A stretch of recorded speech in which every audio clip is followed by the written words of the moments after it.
मन रे तू कृष्ण गोपाल भज मन रे गोपाल भज मन रे तू कृष्ण गोपाल भज मन रे गोपाल भज मन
आमचे अंजनगाव सर आहे, त्यांना सगळ्या गोष्टीची कल्पना आहे. असं सर असं होत नाही, नाशिक जिल्ह्यामध्ये होत नाही. असं कसं झालं? एक तर पूजेचाच कार्यक्रम ठेवणार नाही तर मग व्याख्यानाचा कार्यक्रम, कोणाचा व्याख्यान असू द्या नाही म्हणजे डिस्टर्बन्स पण आहे त्याला. तो माणूस चिंतन करतो, मेहनत करून येतो. असं होत नाही. आता मोठमोठ्या कार्यक्रमामध्ये फिरतो असं नाही व्हायला पाहिजे. वाईट वाटत असं संयोजकांना मी त्यांची क्षमा मागतो, पण हा गोंधळ चांगला नाही. जे जिथे उभे असेल त्यांनी तिथेच खाली बसा. सर्वांना हात करून विनंती आहे. सद्भक्त मंडळी म्हणजे बाजारामध्ये खाली बसा. सारखी गोष्ट होती. बसा. 5 मिनिट खाली बसा. बरं कोणी उभं राहणार नाही. एक क्षणामध्ये सर खाली बसलेले असते. बसा खाली. बाबांनी सांगितलं आपण कारण केलं नाही का? बडबड बंद करा तुमची. थांबा सर. शुद्ध दूध आणि शुद्ध पाणी एकत्र केल्यानंतर दोन्ही खराब होतात. तुम्ही एकत्र कसं करता या गोष्टी?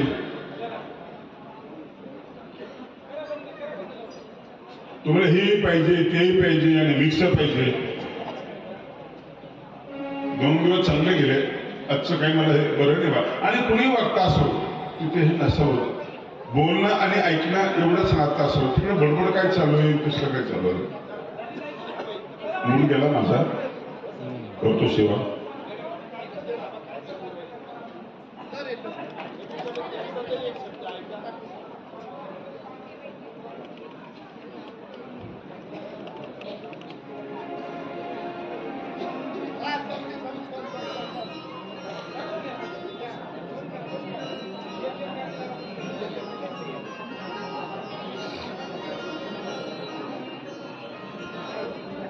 शांतता.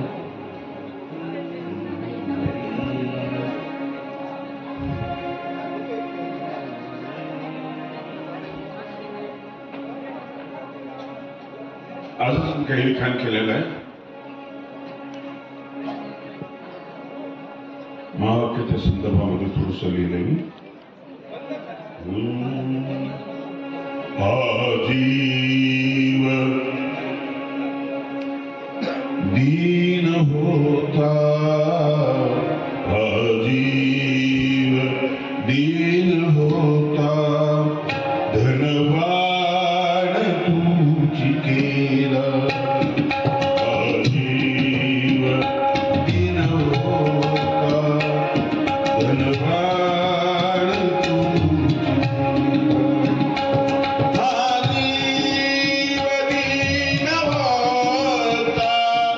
धन्यवाद.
त्या सगळ्यांना त्या असाव्या.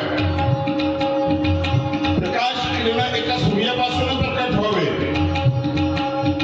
4 वेदाचे 4 महावाक्य आहेत. तत्वमसी, अयम आत्मा ब्रह्मा. प्रत्येक वेदाचं एक महावाक्य आहे. असं स्वामी श्री चक्रधरांच्या सगळ्या सूत्रांचं केंद्रीभूत असणारं जे सूत्र आहे त्याचं नाव आहे महावाक्य. सगळ्या सूत्रांचा जन्म शब्दातून झालेला आहे. एका एका शब्दातून झाला आणि शब्दक्रमाने जर मोजला तर खाली एक एक सूत्र आलेलं आहे.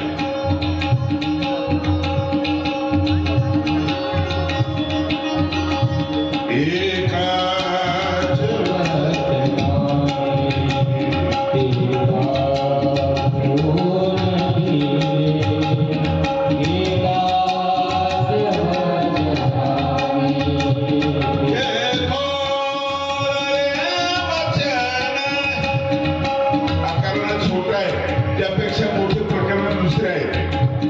आकाराने छोटा आहे पण मोठा आहे. 4थ्या नंबरचा लहान भावाला गुणवत्तेमुळे आपण त्याला मालक करतो, मोठा मालक नसतो. कारण याच्याकडे नॉलेज असतं, याच्याकडे व्यवहार असतो. असं सूत्र छोटा आहे पण सगळ्यांचं मालक आहे. शक्ती त्याच्यामध्ये आहे, गुण त्याच्यामध्ये आहे, धर्म त्याच्यामध्ये आहे, ज्ञान आहे, विज्ञान आहे. म्हणून ते सूत्र मोठे त्याला पूर्ण प्रकरण असं म्हणतात. एकाच सूत्राचं प्रकरण आहे, एकाच सूत्राचं.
आपल्याला सगळं उघडायचं काम आहे.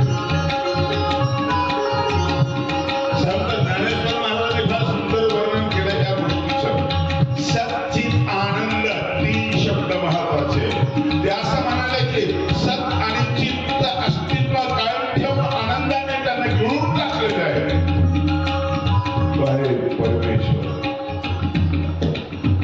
सच्चिदानंद स्वरूप हा त्याचा महत्वाचा भाग.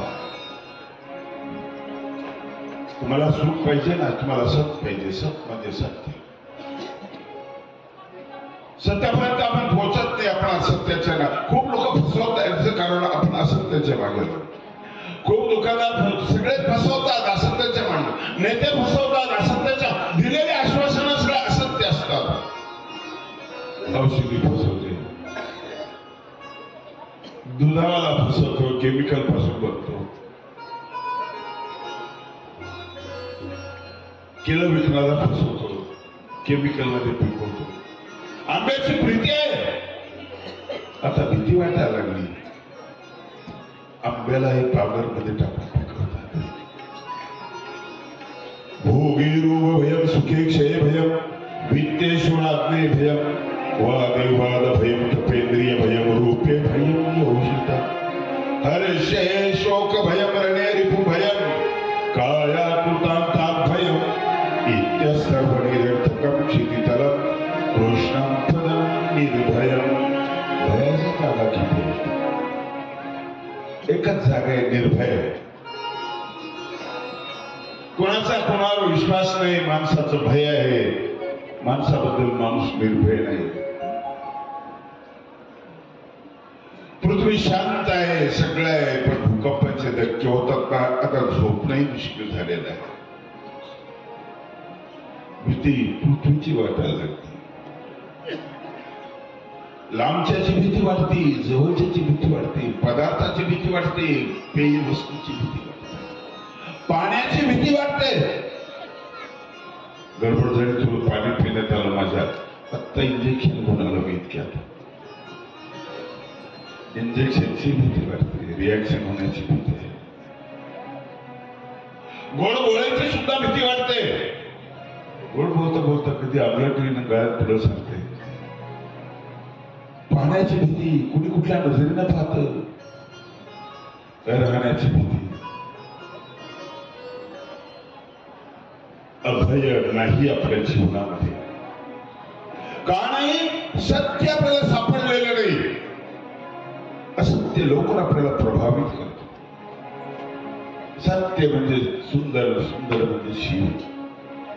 सत्यं शिवं सुंदरं, सत्यं शिवं सुंदरं, सत्यं शिवं सुंदरं, सत्यं शिवं सुंदरं. सत्य ही शिव है, शिव ही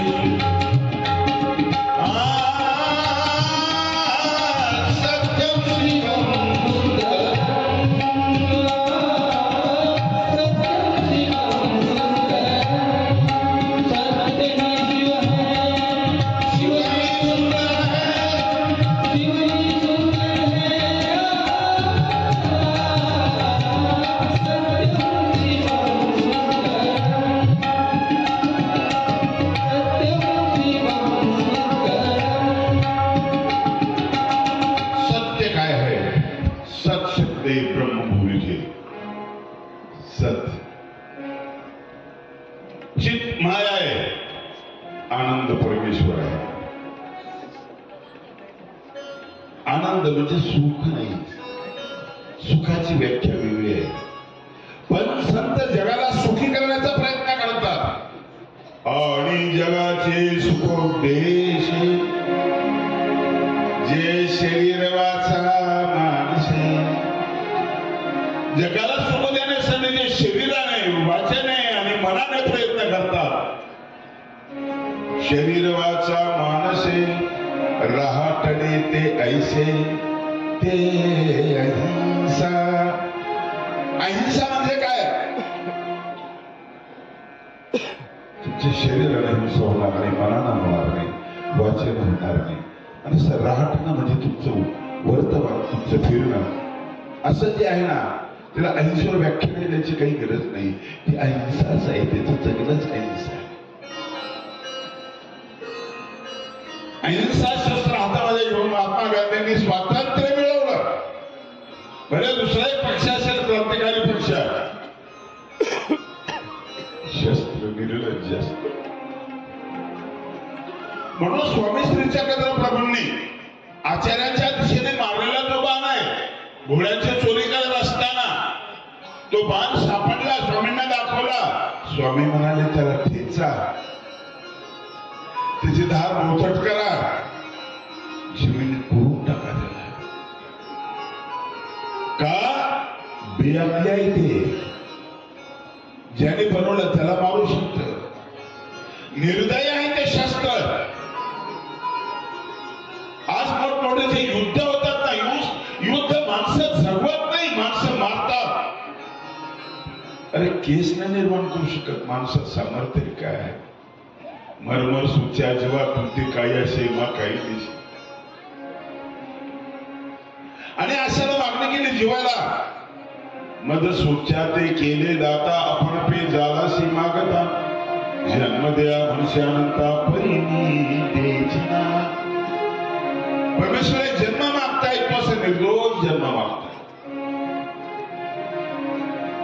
महावाक्य आपल्याला निर्दोष करते. म्हणून ते महा आहे, श्रेष्ठ आहे, शब्दसृष्टीचा सम्राट आहे, सगळ्या वचनांचा राजा आहे तो. महावाक्य म्हणजे सगळ्या वचनांचा राजा आहे. राजाला समजून घेणं आवडत असताना राजाचे विचार कोणाला काही कळत असतात, अवघड असतात. असं ते अवघड आहे, पण तेवढंच ते प्रेमळ आहे. तुम्ही टीका सगळ्या ऐकलेल्या आहेत, तेवढंच ते प्रेमळ. असंच आहे निर्वचन. शुद्ध बीजापोटी फळे रसाळ गोमटी. निर्वचनाचा जो वृक्ष आहे ना, शुद्धतेपासून सुरू होतो, आनंदापासून सुरू होतो. आणि शुद्ध चढता क्रम आहे ना, ईश्वर प्राप्तीपर्यंत चढता क्रम आहे. पण शुद्ध तुम्हाला शुद्ध व्हावं लागेल, शरीराने शुद्ध व्हावं लागेल, तुम्हाला मनाने शुद्ध व्हावं लागेल, तुम्हाला विचाराने शुद्ध व्हावं लागेल, आचाराने शुद्ध व्हावं लागेल. अशुद्ध माणसाच्या आणि त्या शुद्धाची भेट कशी संभवणी आहे? संभव नाही. तुझे सर्वरंगी रूप उदारा, करे सांग कुणाला, हे तुझा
अभय अरण्य जनावरांसाठी तेही निर्भय असावेत म्हणून ते राखून ठेवलं जातं.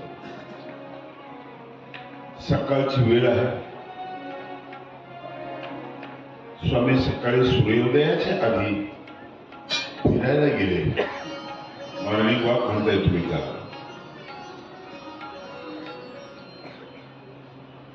स्वामी फिरायला गेल्यानंतर मध्ये थोडं पटांगण होतं. आजूबाजूला झाड गर्द झाली होती. मंद मंद वारा हवा लागतो. पक्ष्यांचा किलबिलाट, पक्ष्यांची गाणी ऐकू येतात. झुळझुळून आणणारं त्या नदीचं पाणी त्या ठिकाणी ऐकायला मिळतं. फुलांचा सुगंध, हलकस झाडांचं हलणं, सोबत काही परिवार आहे स्वामींच्या. खूप खूप प्रसन्न वाटतं. एकांत आहे. एकाचाही अंत असतो, त्याला एकांत म्हणतात. एक म्हणजे मी, त्याच्या विचारासह, त्याच्या विकल्प विकारासह तो असतो, त्याचाही अंत केला जातो, त्याला एकांत म्हणतात. असा एकांत आपण अनुभवत नाही. सदा गदारोळामध्ये राहतो. देवपूजा चालू असताना जी बडबड होते ना, अस्वस्थ होतो. कर्कश आवाजाने आपण अस्वस्थ होतो. जनावरांच्या जीवनामध्ये किती स्वस्थता, किती प्रसन्नता असते, किती गरजा कमी असतात. हो, उद्याचं काहीच नाहीये. आम्ही पिढ्याचं निर्माण करतो, उद्याचं काहीच नाहीये. भले सगळं असून एकही जनावर, एकही किडा, एकही पशुपक्षी उपाशी राहत नाही. दररोज जेवण करतात. ती व्यवस्था परमेश्वराने केलेली आहे. असे सुंदर वन, लेणं सुंदर, त्या लेण्यावरच दुसरं लेणं. हे बा, सौंदर्याला मिळताना त्यावेळेस त्या लावण्य जन्माला येतं. सौंदर्याला भेटतं त्यावेळेस लावण्य जन्माला येतं. अनेक रंग एकत्र झाल्यानं ते एक वेगळाच रंग तयार होतो. अवघा रंग एक झाला, रंगी रंगला श्रीरंग. अवघा रंग एक. सुखोबाच्या पत्नीने दिलेला हा अभंग. कुस्ती माणसं होती. कसं म्हणतात ते लोक? आडाणे होते. आडाणे नव्हते ते लोक. अभंग कसा जन्माला आला? किती सुंदर. सुखोबाची एक लाटच निर्माण झाली, अभंगाची लाट निर्माण झाली. ते आडाणे होते. तुम्ही अशिक्षित म्हणता. 12व्या शतकामध्ये प्रचंड साहित्य लिहिलं. अशिक्षित म्हणते. हे सगळं साहित्य निर्माण झालेलं आहे. पक्षांचं साहित्य, साहित्याचा उगम खेड्यापाड्यातून झाला. साहित्य संमेलन होत असतील, माणसं खेड्यापाड्यात द्यावी पुणे मुंबईला, आणि त्यांनी साहित्य निर्मिती केली. ते मनातून जन्माला आलं, ते जनातून जन्माला आलं, ते दुःखातून जन्माला आलं, ते सुखातून जन्माला आलं. साहित्य हे लिखित स्वरूपामध्ये नव्हतं, मौखिक स्वरूपामध्ये होतं. ज्वारी स्वतःनं जन्माला आला. भलरी भले भले हो भले रे, भलकडी दारा भले रे. ज्वारी सोंगायचा माणूस, ताकद लागते ज्वारी सोंगायला. मागता तेच म्हणायचं, भले भले रे भले रे, भलकडी दादा भले रे. दुसरा की ताई येणार येणार, भाऊ बिजेला येणार. सगळं मंगल मंगल सुखद अशा प्रकारचं नात्याचं सुंदी करताना गाणं होतं, जाता म्हणताना गाणं होतं. आता आम्ही शोधतोय त्या वळव्या आम्ही शोधतोय. पण काही लोक विचित्रपणाने देवावे लिहितात. लिंबाच्या झाडाखाली मा भाऊ जाऊ पाणी, कोण्या मेल्यानं केली कोणी आली पोलिसाची गाडी. हे साहित्य नाहीये. साहित्य भाव साहित्य. ज्याच्यामध्ये हित लपलेले असं साहित्य, मोठा आखणारा साहित्य, तो कवी होता. छोटीशी कविता 2-3 शब्दांची खूप खूप चांगली. रस जो आहे ना एका वाक्यामध्ये असतो, ते एक वाक्याची कविता असते. काव्य वाक्य रसात्मक असलेलं एक वाक्यही काव्य असते. डाळिंबाचा दाणा जसा रसपूर्ण असतो ना, असं प्रत्येक वाक्य कविता असते आणि ताकदीची फार ताकदीची. असंच हे महावाक्य आई छोटा पण सगळं त्याच्यामध्ये आहे. मोबाईल छोटा आहे तुमचा, पण कितीतरी पुस्तक आहे त्याच्यामध्ये आहे. ते तुम्हाला कपाटात बघावं लागतात. छोट्याशा मोबाईल मध्ये ते सगळं आहे. सगळं जे मोबाईल मध्ये आलेलं आहे हे झालं भौतिक, पण आध्यात्मिक दृष्ट्या खूप किमतीचं हे महावाक्य एक सूत्र आहे. नामदेवांनी असं म्हटलेलं आहे, नामामध्ये ग्रंथ. ज्ञानदेवीबद्दल बोलत होते. श्रेष्ठ ज्ञानदेवी एकतरी भोवी अनुभवावी. अरे एकतरी होईचा अनुभव घ्या, आस्वाद घ्या तुम्ही. काव्याबद्दल ते म्हणतायत, वाचे बरवे कवित्व, कवित्वे बरवे रसिकत्व, रसिकत्वे परतत्व स्पर्श. अरे नाही करता तर मला ही उभी. आमचा शेतकरी गाणं कळायचा, मोठा हाकायचा, लेखक नव्हता, साहित्यिक होता, आणि 3 शब्द तो मोठा हाकताना म्हणायचा. पहिले अंदाज घ्यायचा, सौंदर्य ओढायचा, मोठ भरल्याचा अंदाज द्यायचा, बैलाच्या पाठीवर थाप मारायचा. कोणी संगीत दिलं नाही, चाल दिली नाही, पण गोड गायचा. पुन्हा पुन्हा ऐकतो मी. आता मला म्हणताना खूप आनंद वाटतो. बैलासोबतचा संवाद. भरली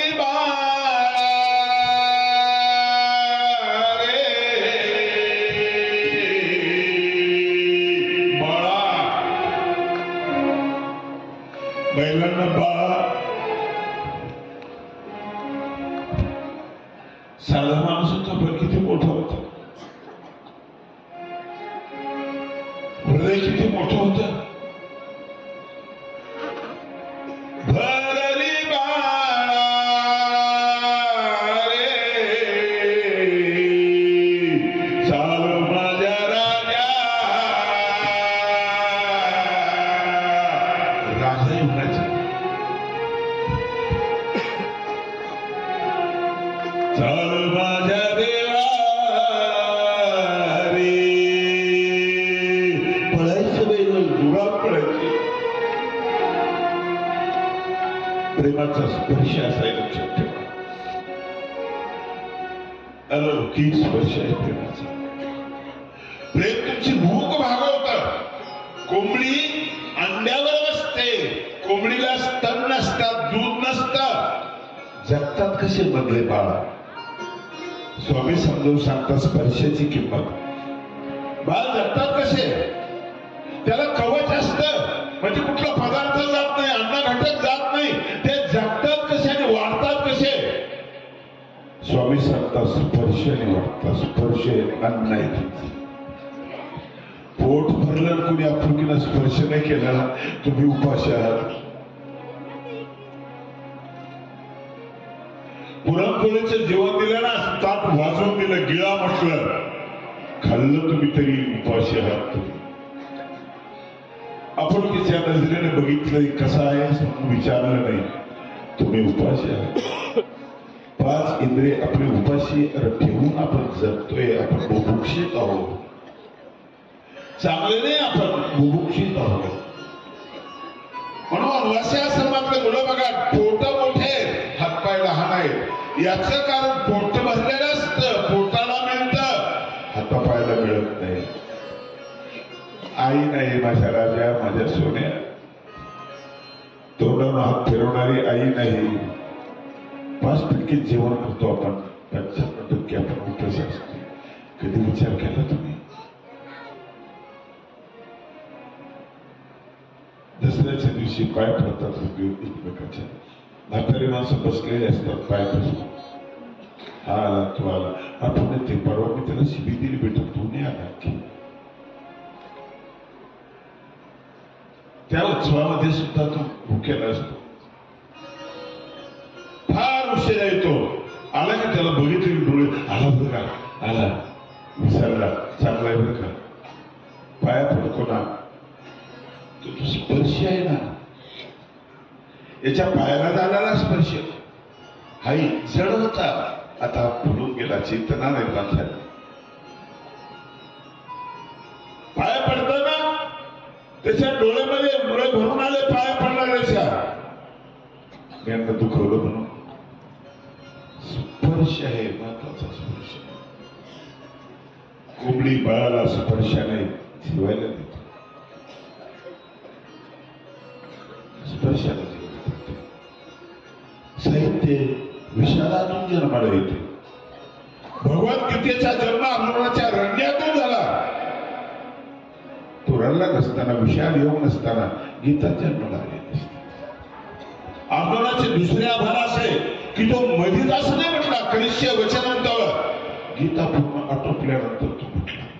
मध्येच म्हटला असता आपली नुकसान झाली असते. ब्रह्मविद्येचा जन्म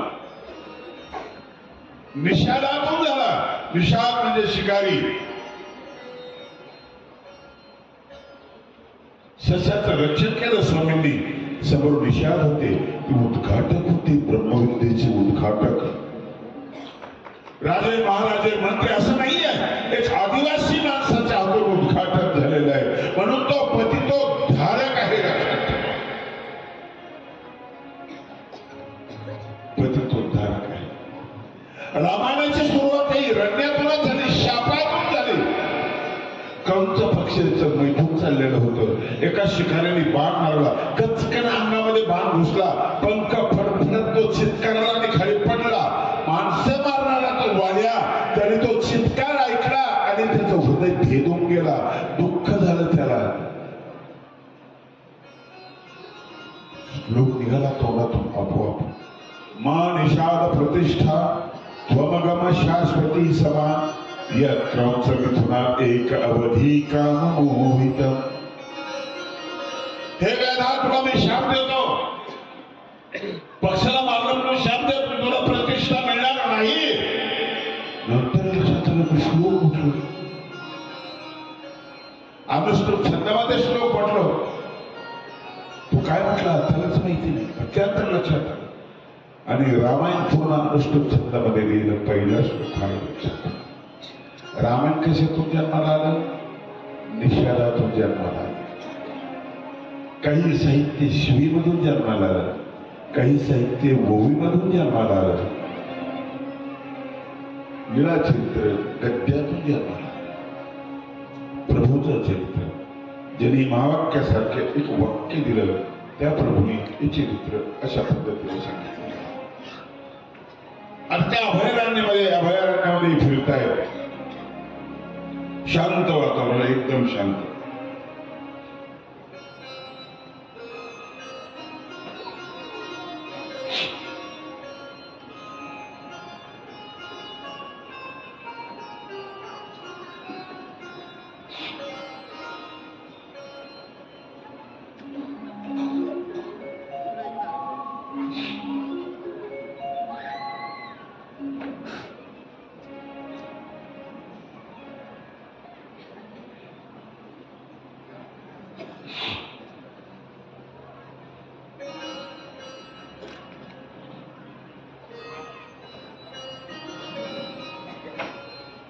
सगळे शांत बसले. इकडे तिकडे पण हाकायला लागले.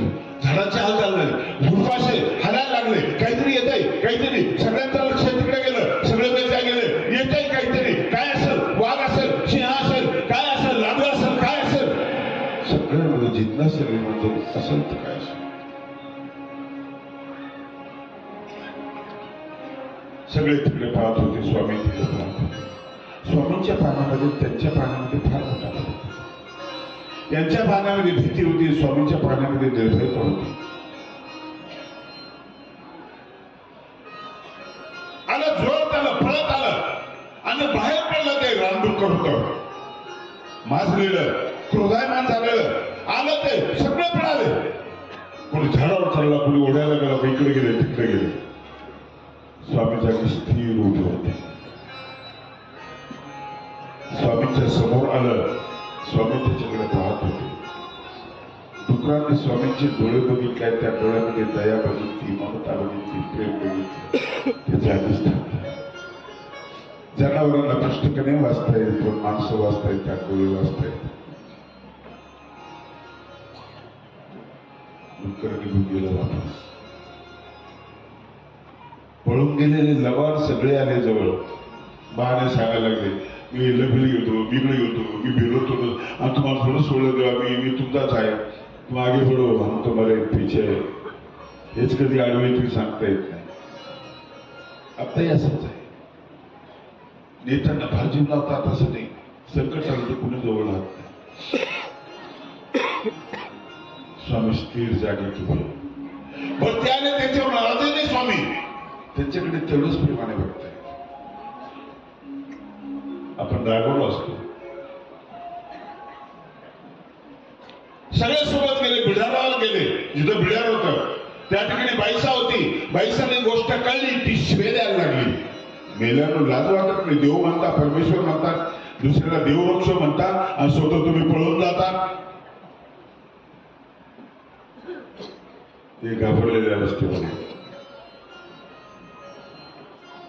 स्वामी म्हणतात, बाई बोलू नका तसं, कारण तुम्ही चुकीच्या जागेवर उभे आहात. उभं कुठं राहायचं आपल्याला लक्षात ठेवा. जागा कोणती निवडायची, आपण निवडायची तेव्हा कॉर्नरची जागा निवडतो, प्लॉट निवडतो, सगळ्या सुविधेने युक्त असलेला प्लॉट निवडतो. ही मला राहण्यासाठी जागा आहे ना, तसं तुमचा मध्ये असलेला निर्धाराने त्याची जागा पक्की आहे. कालचा आपला विषय महत्वाचा होता तोच, इंद्रिय परिवाराशी आपल्याला संवाद साधायचा आणि त्यांना आपल्याला शिकवायचं आहे. त्यांना शिकवायचे आपल्याला. बाईसाला तुम्ही सांगता की बाई तुम्ही क्रोधाच्या जागेवर उभे आहात. जो जे होणे असेल तो तेच बोले. क्रोधायमान असलेला माणूस शिवाय नाही. तुझ्या बापान ठेवलं कडे म्हणलं, प्रेमा माणूस तसं नाही बोलला, तसं ठेवणे बेटा. जो जसा असेल तसा बोलतो. बाईसाला सांगते, बाई तुमची जागा चुकली उभं राहण्याची.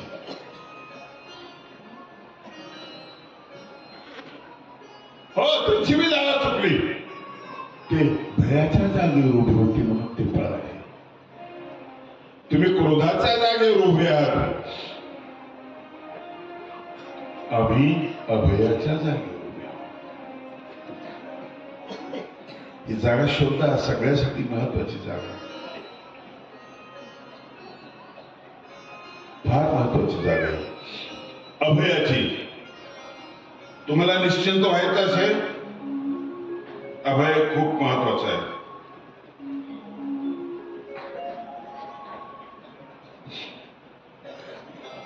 तिथे एक सूत्र सांगितलं स्वामींनी ज्ञानेश्वरीच्या अगोदर. महत्वाचं सूत्र सांगितलं, अभयाचं दान द्यायला सांगितलं माणसांना. आणि दुसरी गोष्ट, एक सूत्र इतकं महत्वाचं आहे, खचलेल्या लोकांसाठी, पळणाऱ्या लोकांसाठी, घाबरणाऱ्या लोकांसाठी, नापास होणाऱ्या लोकांसाठी, निवडणुकीत पडलेल्या लोकांसाठी मार्गदर्शन करणारं ते सूत्र आहे. सगळ्या जगाच्या कामाचं सूत्र आहे. पळतो परतोला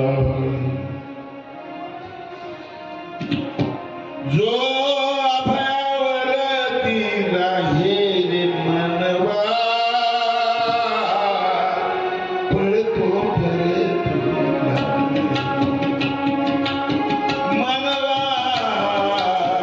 पळतो परत.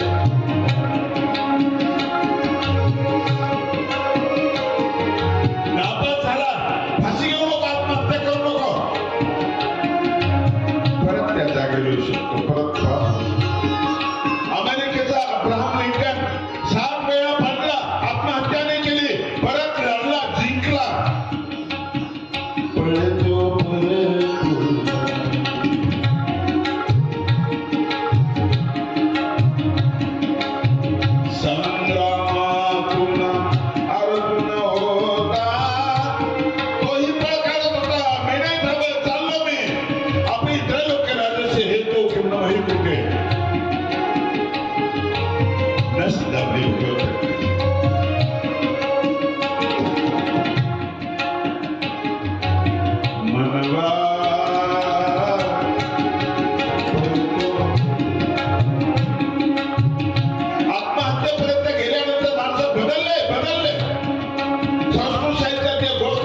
मी तुम्हाला.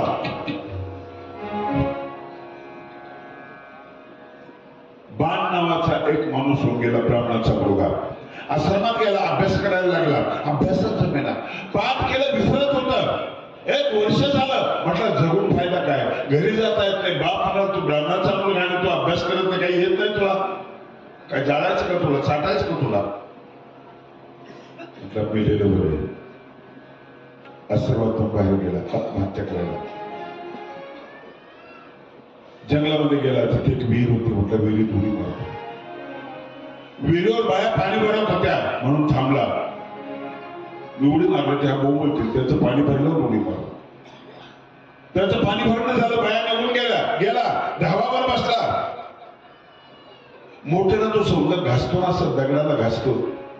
त्याच्या घासण्याला काय झालं, एक खळबाई पडली, अशी खोल खळबाई पडलेली खोल. तिच्याकडे बघितलं ना, डोक्यामध्ये विचार आला, हा दगड जरी ही दोर कापते, धीरे धीरे घासून कापते, हा जर याचा भोक आहे, मी बाणभट्टाई पुन्हा आश्रमात जाईल. अभ्यासाला लागला, अभ्यास केला, पूर्ण अभ्यास केला. त्याने कादंबरी नावाची कादंबरी लिहिली. 7-8 पेजनंतर क्रियापद येतो, कसला लेखक असेल. त्याने काव्य लिहिलं, महाकाव्य लिहिलं. पळतो बळाला तू घाबरला, गेला ना तू, ये परत ये. विजय तुझ्या हातामध्ये, अपयशाच्या पायऱ्या ओलांडतो. इच्छा शक्तीचा मीठ हो तुझ्यामध्ये. गोड सूत्रे हारणाऱ्या माणसासाठी. 12वी फेल झाला, आत्महत्या. अमुक झाला, आत्महत्या. मोबाईलने दिली, आत्महत्या. कच्च्या का पक्क्या का, परिपक्व नाही. किती गोड सूत्रे, खरोखर लिहा, प्रिंट करून घ्या आणि घरामध्ये लिहा. सगळ्यांना समजावून सांगा, सगळ्यांना समजावून सांगा. गोड लिळा आहे ती एकच वाक्य आहे त्याच्यामध्ये. याला सूत्र असं म्हणतो. अल्पाक्षरम असंदिग्धम सारवत विश्वतोमुखम असतो अनवद्यच्च सूत्रम सूत्रविदो. गोड हे सूत्र आहे. या गोड सूत्रामध्ये सगळ्यात मिठात ज्याच्यामध्ये आहे ते आहे महावाक्य. कळायला अवघड आहे. वरून कठार दिसतं, नारळाच्या कवटीसारखं कठार दिसतं, आज घर आहे त्याच्यावर, आज त्याच्या खोबळा आहे. 12 वर्षानंतर हे कार्यक्रम होत होते, त्याची किंमतही ठेवत होते. परत नव्हतं. असे ते कार्यक्रम त्या काळामध्ये व्हायचे. त्या मुलाची बाबा आहे तिथे कार्यक्रम. नाशिक जिल्ह्याची आठवण येते ना, त्यावेळेस काही ठराविक माणसं डोळ्यासमोर येतात. ते एक अंजनगावकर सर.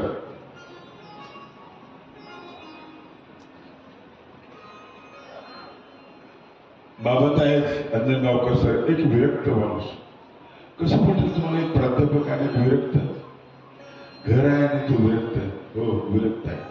घराने आम्हाला बांधलेले, त्यांनी घराला सोडलेलं आहे.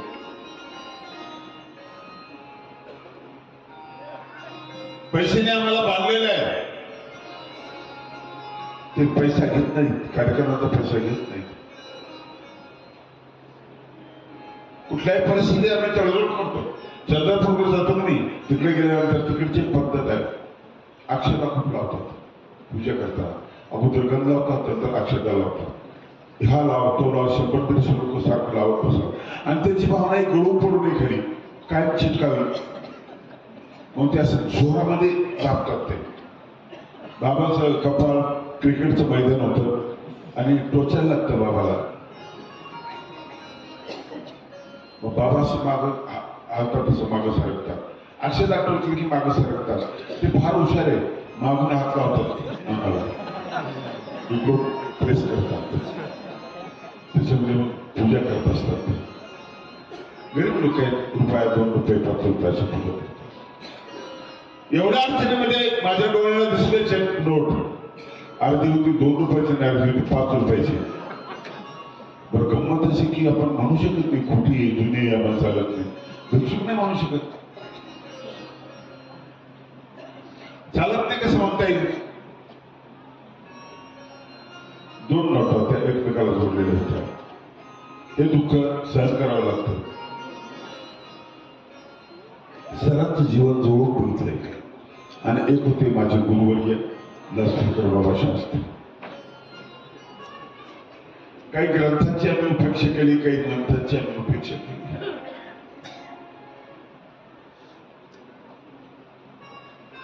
बाबा म्हणजे पंथातला रस्ता होतो. लक्षात रत्नाकर नावाचा ग्रंथ प्रकाशित झालेला. त्यात त्यांनी चरित्र सांगितलं नारायण व्यासांचं. पैठणजवळ वरखेडचे असलेले ते अनिराज व्यास, केशवराज व्यासांचे भाऊ.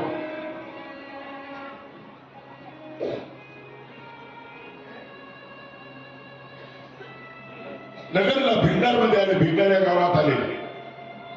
जन्म झाला पण दिसत नाही. डोळे नसलेलं बाळ जन्माला आलं. आईला काय वाटत दिसत? सगळं सुंदर दिलं देवा, सगळं चांगलं दिलं, डोळे नव्हते का रे तुझ्याकडे? चांगल्या बाळाला डोळे देत आहे बाबा. सहन करत होती. दुःख कोणतरी सांगितलं कानामध्ये, अगं त्या भिंगारला ते एक देव आलेले आहेत, त्यांच्याकडे घेऊन जा. स्वामी सिकंदर आलेले होते त्या ठिकाणी.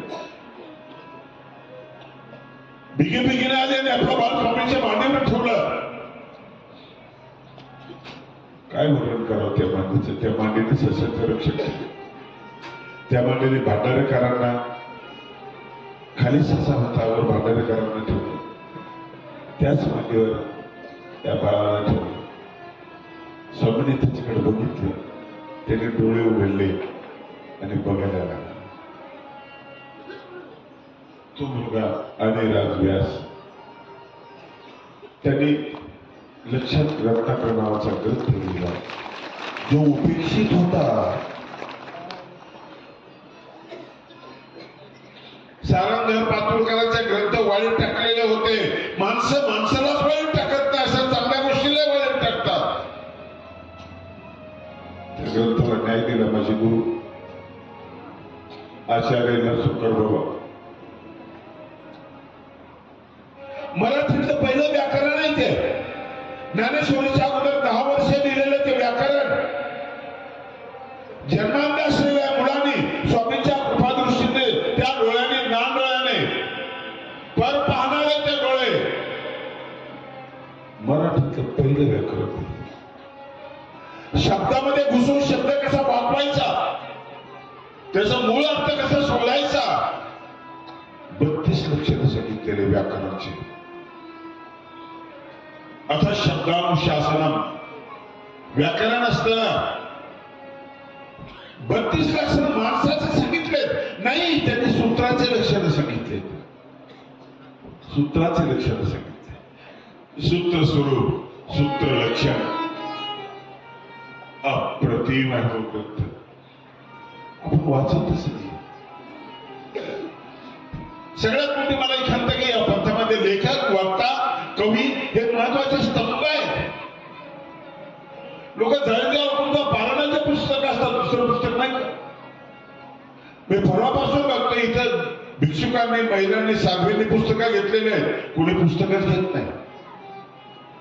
एका पुस्तकामध्ये 10 प्रवचन आहेत, कथा आहेत त्याच्यामध्ये, कविता आहेत त्याच्यामध्ये. कुठला न्याय देतो? पुस्तक घेतलं, कीर्तनकार, प्रवचनकार नाही भेटला तरी चालेल, तू त्या पुस्तकामध्ये भेटतो. तुम्ही 100 रुपये कपडा लावता, मी पुस्तकाजवळ असतो तर 10 रुपयाचं पुस्तक घेत नाही, कपडा ठेवलं. माझ्या डोक्याची किंमत करतो. माझ्या डोक्यात असल्याची का किंमत करत नाही तू? मला नको देऊ ना, पुस्तक घेणं तुम्हाला. वाचकाचे गावी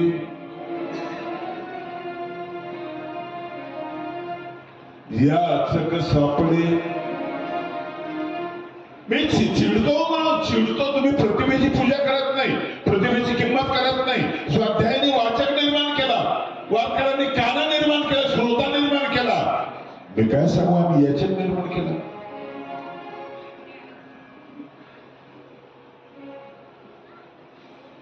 आज मी 2-3 कविता लिहिल्या, फार महत्व मला तो वेळ नाही त्याला. 2-3 कविता लिहिलेली, सुंदर कविता आहे. लक्ष रत्नाकर कोण भेटला तर वाचा, कळत नसेल तर कोणाकडून समजून घेण्याचा प्रयत्न करा.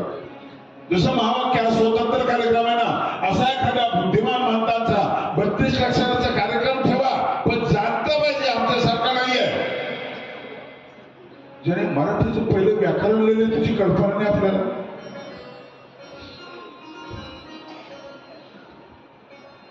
बोलो व्याकरण येते का तुम्हाला? व्याकरण, अरे व्याकरण शिका, व्याकरण.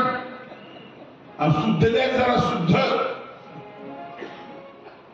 शुद्ध शब्द आम्हाला म्हणता येत नाही, व्याकरण आम्हाला म्हणता येत नाही. मानवा पण त्याने अंतःकरण दिलं आणि व्याकरण दिले. पंचवार्तिकाही ग्रंथ त्याच काळातला शब्दकोश मानवांचा साहित्याच्या क्षेत्रामध्ये केवढी मोठी क्रांती आहे, केवढी क्रांती आहे. त्या काळात ते भारुड आहेत, त्या काळात ते अभंग आहे. आणि म्हणून कीर्तनाला एक नवा आयाम द्यायची आम्हाला इच्छा आहे, आम्हाला गरज आहे. नवा आयाम कीर्तनाला द्यायचा आहे. आणि सगळं स्वामींनी दिलंय आम्हाला. चक्रधर स्वामी माझा, चक्रधर स्वामी माझा,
गीतेमध्ये एकच श्लोक आहे, त्याच्यात महावाक्य आहे.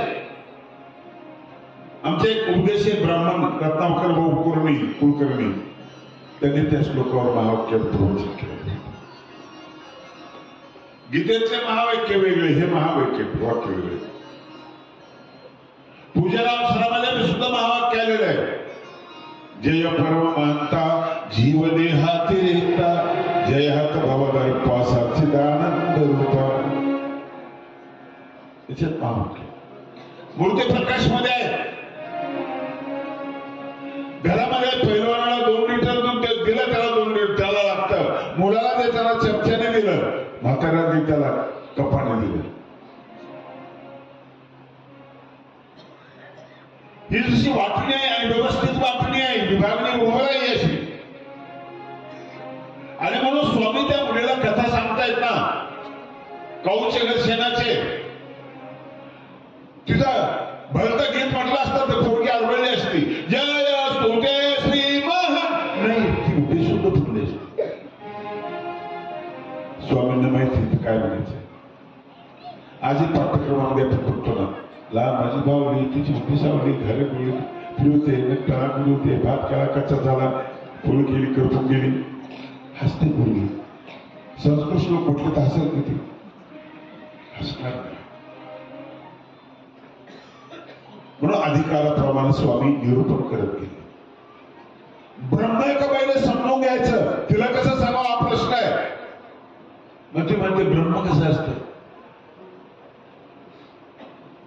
विद्वान असतात त्यांनी सांगितलं असतं, ओम पूर्णमेव पूर्णमिद पूर्णात् पूर्णमुदच्यते पूर्णस्य पूर्णमादाय पूर्णमेवावशिष्यते. गोडे वाटलं असतं म्हातारीला कळलं नसतं. बेलापूरला माहीमभट्ट स्वामींना भेटतात, बसतात, बारीक वावठं तयार होते, भिरभिर भिरभिर करत वर जाते. तिथं माहीमभट्ट स्वामींना विचारतात त्यात किंमत ते कशाच ताब्यात आहे. स्वामी सांगतात ते अन्यवश्य. परत त्यात किंमत तर अन्यवश्य, त्यात किंमत तर अन्यवश्य. बरा वेळ असं चाललं. बाई स्वतः आरोग्यच गेली. मला काही कळलं पण तुम्ही काय म्हणतात काय नाही. वश्य वश्य वश्य काय तो तिचा विषय नव्हता. माहीमभट्टाला कळत होतं हे पंचमहाभूत कोणाच्या अधीन आहे. महभूताच्या ते कोणाच्या अधीन आहे. भैरवाच्या ते कोणाच्या अधीन आहे. विश्वाच्या त्यात किम वश्य आहे. विश्व कोणाच्या अधीन आहे. चैतन्य मायेच्या त्यात किम वश्य आहे. ती येथीची प्रवृत्ती उलगली. शेवट झाला. मया दक्षेन प्रकृती सुयते सचराचर आमच्या ताब्यात. पण ही भाषा बाईसाला नाही कळली ना. प्रेमळ आहे ती, प्रेम आहे तिला, पण ती भाषा नाही कळली. स्वामी त्या म्हातारीने म्हणतात ब्रह्म काय अगं असं आहे म्हणते. एका दिव्यावरून दुसरा दिवा जर लावून नेला पहिल्याची ज्योत कमी होती का म्हणजे नाही. आणि जो नेला त्याची कमी होतं का नाही. नेला तो कसा आहे म्हणजे पूर्ण आहे. आणि जे राहिला तो कसा आहे म्हणजे तो पूर्ण आहे. ब्रह्म असंच आहे. त्यातलं किती काळ होते ते तेवढंच राहतं. आता मला माहिती इतकं सोपं असेल हे. इतकं सोपं स्वामी बोलायचे.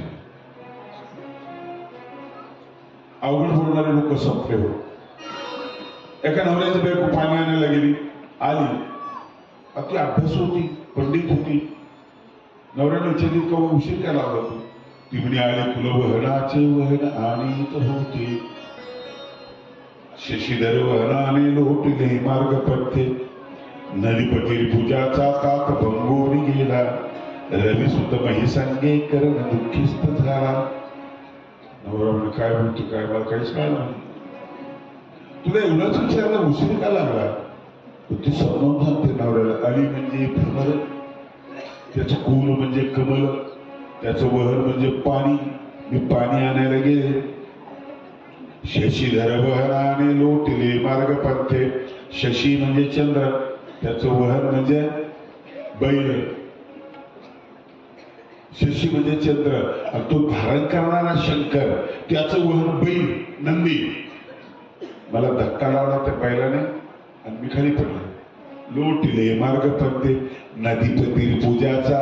नदी म्हणजे नदी आणि तुझं पती म्हणजे समुद्र आणि त्याचं रिपू म्हणजे अगस्ती. अगस्ती जन्माला कुठं गाडग्यामध्ये कुंभामध्ये जन्माला. नदीपती पूजाचा तात भंगोरी गेला. तात म्हणजे तो कुंभ. माझ्या डोक्यावर गाडगं होतं ना ते फुटलं. पुढे तात भंगून रवी सुत महिसंगे कर्ण दुःखिस्त झाला. रवी म्हणजे सूर्य, त्याचा सूत म्हणजे कान, कर्ण कान. महिसंगे म्हणजे मी खाली पडले बैलांना ढकलून गेलो म्हणून आणि माझं कान जमिनीवर लागला आणि त्याला मार लागला. रवी सुत महिसंगे कर्ण दुःखिस्त झाला. इतकी आणली ती, इतकी आणली. पंडित असे झाले. वामन पंडित, विठ्ठल कवी, मोरोपंत असे झोडपले. आज स्वीकारले आम्ही तुकाराम. तुकाराम स्वीकारले. झालं का. तुकाराम काय स्वीकारले. साधं बोलणं, सोपं बोलणं, गरिबांसाठी बोलणं, दुःखीसाठी बोलणं. जे कारंजले गांगले काशी म्हणे जो आपुले. जे कारंजले गांगले काशी म्हणे जो आपुले. जे कारंजले गांगले काशी म्हणे जो आपुले.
निघाला होता.